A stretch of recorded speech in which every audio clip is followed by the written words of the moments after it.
Հրապարակվել է, թե քաղաքական ուժերը նախքան քարոզարշավը սկսել է որքան գովազդ են տեղադրել համացանցում։ Կենտրոնական ընտրական հանձնաժողովի նախագահը պարզաբանել է, թե այս փուլում սահմանափակումներ չկան։ Սահմանափակումները սկսվում են քարոզարշավի մեկնարկից։ Հղում անելով ընտրական օրենսգրքին, ԿԸՀ նախագահն ասել է, քաղաքական ուժերը նախընտրական նպատակով կարող են ծախսել մինչև 800 միլիոն դրամ գովազդի, շտաբների վարձակալության, միջոցառումների կազմակերպման, նյութերի տպագրության համար եւ այլն։ Կենտրոնական ընտրականի նախագահն ի դեպ պատասխանել է նաեւ, թե ինչու է Ռուսաստանի դեսպանը հանդիպել իր հետ, անդրադառնալով նախորդին դեսպան Կոպիրկինի հետ հանդիպմանը եւ այն փաստին, որ դա տեղի ունեցել Փաշինյան-Պուտին հանդիպումից հետո, որտեղ Ռուսաստանի նախագահը բարձրացրել է ռուսամետ տեխնացուներին ընտրություններին մասնակցելու հնարավորություն տալու հարցը։ Հովակիմյանն ասել է, դեսպան Կոպիրկինը հանդիպման խնդրանքով մոտ 2 շաբաթ առաջ է դիմել եւ գնացել է ծանոթանալու ընտրությունների նախապատրաստման ընթացքին։ Նաեւ Ռուսաստանի կենտրոնական ընտրական հանձնաժողովի նախագահի հնարավոր այցի նախապատրաստմանը։ ԿԸՀ նախագահն ասել է նաեւ, որ ԱՊՀ միջխորհրդանական դիտորդական առաքելություն լինելու է եւ որ արդեն առաջին 14 հոգանոց կազմի համար վկայականները պատրաստել են։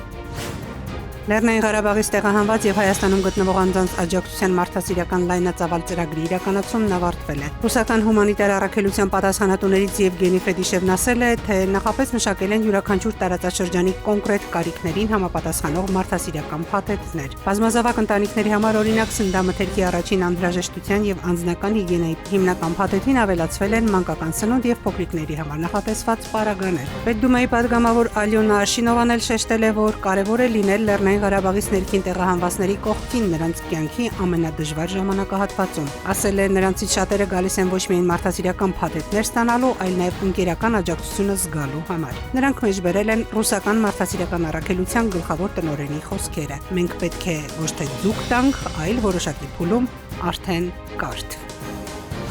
Կենտրոնական բանկը հիշեցնում է, որ 2026 թվականի ապրիլի 15-ից երկրորդ սերնդի թղթադրամները բնականոն մաշվածության արդյունքում դուրս կգան շրջանառությունից։ Այդ օրվանից հետո քաղաքացիները կարող են իրենց հին թողարկման թղթադրամները անվճար, անժամկետ, առանց սահմանափակումների փոխանակել Հայաստանի տարածքում գործող առևտրային բանկերում եւ կենտրոնական բանկում։ Ղազախստանի գլխավոր դատախազությունը բավարարել է Հայաստանի գլխավոր դատախազության միջնորդությունը։ Առանձնապես խոշոր չափերի 8,788,000 դրամ խարդախությամբ հափշտակելու համար մեղադրվողին հանձնել են Հայաստանի իրավասու մարմիններին։ Գողություններ կատարելու համար հետախուզվողին էլ Հայաստանն է հանձնել Գերմանիայի իրավասու մարմիններին։ Հայաստանի գլխավոր դատախազը բավարարել է այդ նպատակով Գերմանիայի միջնորդությունը։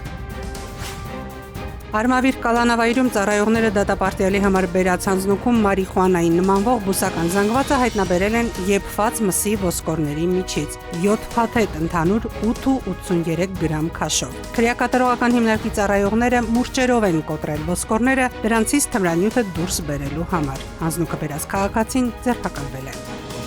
Սիան Միշմուրադյան, ժամը լրատվական։